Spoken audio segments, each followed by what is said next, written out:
샬롬, 이동춘 목사입니다. 오늘도 여러분의 삶이 주님의 평안으로 가득하시길 기원하며 하나님의 말씀을 나누겠습니다. 오늘 주시는 말씀은 룻기 4장 13절에서부터 22절의 말씀입니다. 이 말씀 중에 16절과 17절을 읽겠습니다. 나오미가 아기를 받아 품에 품고 그의 양육자가 되니 그의 이웃 여인들이 그에게 이름을 지어주되 나오미에게 아들이 태어났다 하여 그의 이름을 오벳이라 하였는데 그는 다윗의 아버지인 이새의 아버지였더라. 아멘. 룻기 4장 13절로부터 22절 말씀을 본문으로 당신이 위대한 이야기입니다 라는 제목으로 말씀을 나누도록 하겠습니다. 사사시대에 가뭄이 든 적이 있었습니다. 그때 엘리멜렉이라는 사람이 아내 나오미와 말론, 기럧 두 아들을 데리고 자신이 살던 땅 베들레헴을 떠나 이방인의 땅 모압으로 이주를 합니다. 열심히 살던 어느 날 그만 남편 엘리멜렉은 두 아들이 장가드는 것도 못 보고 죽습니다. 결심을 한 나오미는 억척스럽게 자녀들을 길렀고 두 아들 다 장가를 보냈습니다. 그런데 이제는 살만한가 싶었는데 공교롭게도 그만 장가간 지 10년 만에 두 아들 다 자식 하나 낳지 못하고 죽고 말았습니다. 남자 없이 여자들끼리만 살아가니 경제력은 점점 약해졌고 생활이 궁핍해졌습니다. 그러던 어느 날 유다에 풍년이 들었다는 소식을 들었습니다. 그래서 모압을 떠나 고향으로 돌아가겠다고 결심을 합니다. 이에 두 며느리를 불러서는 말을 했습니다. 이제 너희의 친정집으로 돌아가거라. 나는 너희에게 더 이상 해줄 것이 없구나.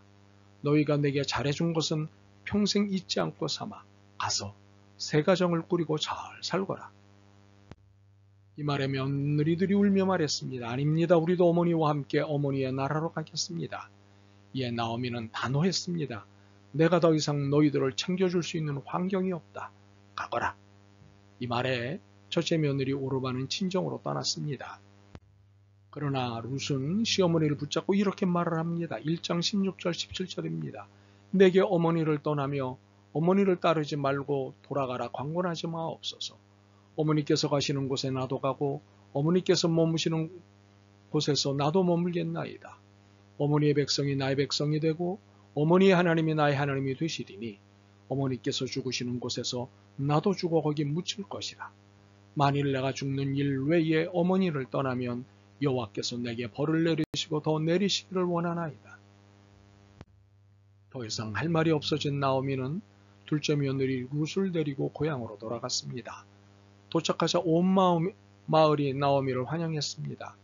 그러나 나오미는 자신의 이름을 더 이상 즐거움이라고 부르지 말고 마라, 즉 괴롭다라고 불러줄 것을 요청했습니다. 그만큼 나오미는 자신의 인생을 철저하게 실패한 인생으로 비관하였던 것입니다. 그런데 고향으로 돌아왔지만 기다리고 있는 것은 오직 맨손으로 시작하는 것뿐이었습니다.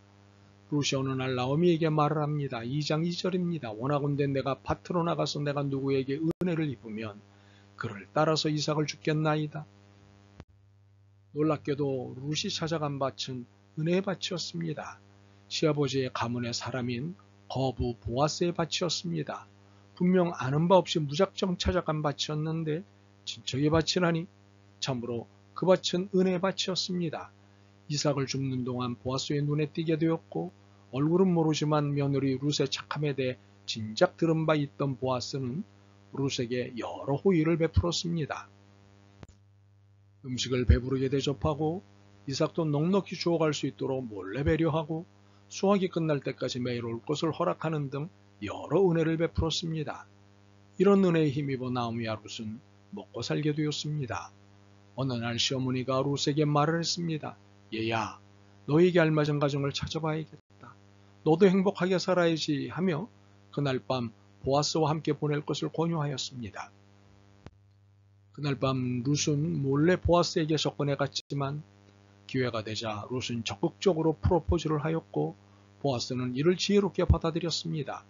참으로 소극적으로만 보였던 룻이 이렇게 적극적일 줄이야. 이런 면을 보면 삶은 은혜를 기초로 도전하는 자의 것입니다. 날이 새자 보아스는 즉시 지난밤의 약속을 실천에 옮깁니다. 당시의 규례를 따라 나오미 가문을 1차적으로 책임질 사람을 만나 장로들 입회하에 단판을 짓습니다.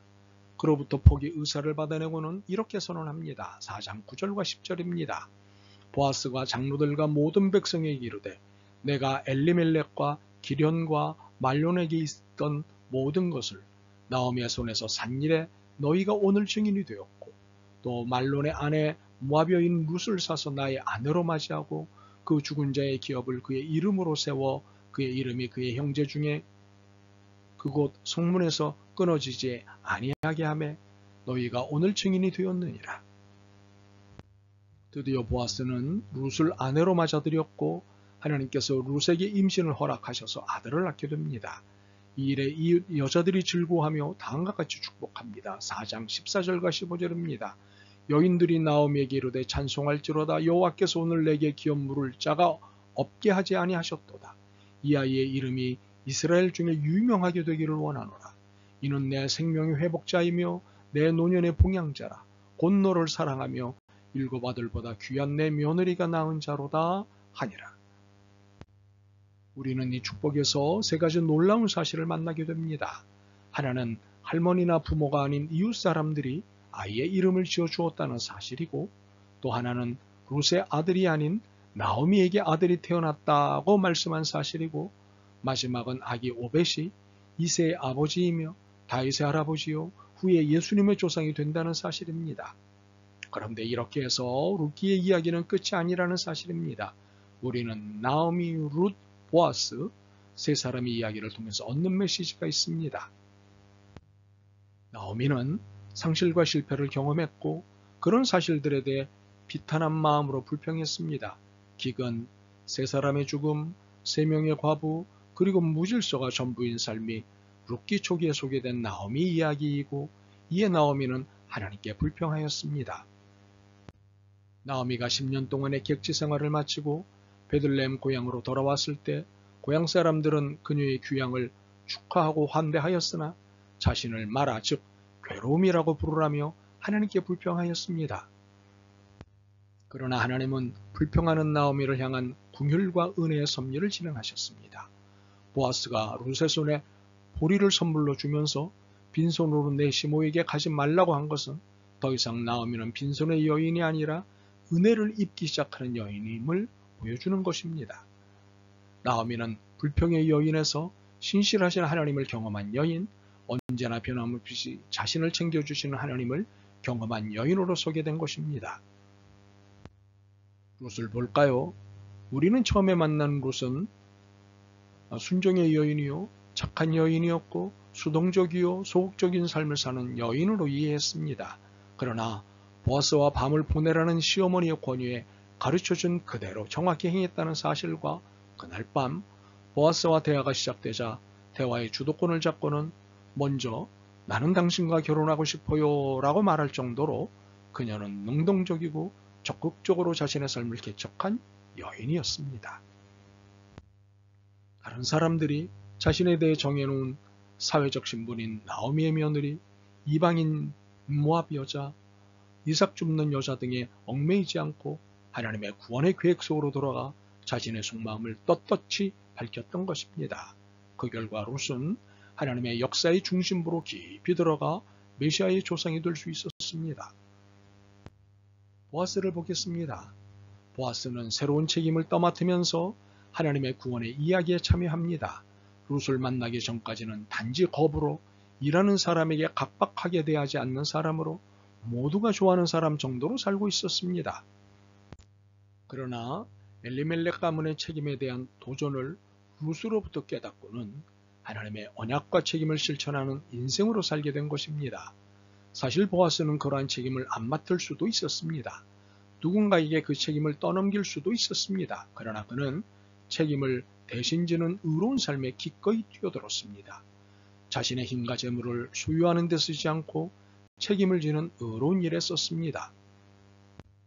나오미, 룻, 보아스, 이 세 사람은 아주 평범한 사람이었습니다. 그러나 이들은 영웅주의 역사에 일대 충격을 주었습니다.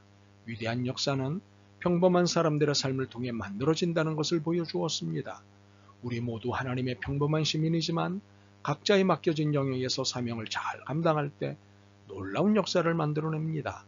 바라기는 여러분 한 분 한 분이 소중한 역사임을 아셨으면 좋겠습니다. 아멘. 주님, 저희들 인생이 하잘것없다고 생각했습니다. 그러나 오늘 말씀을 들으며 얼마나 귀한 존재인지를 알게 되었습니다. 주어진 삶의 길을 당당하고 힘있게 살아낼 수 있도록 도와주옵소서. 예수 그리스도의 이름으로 기도드립니다. 아멘. 오늘도 여러분의 믿음과 삶을 응원합니다. 사랑합니다.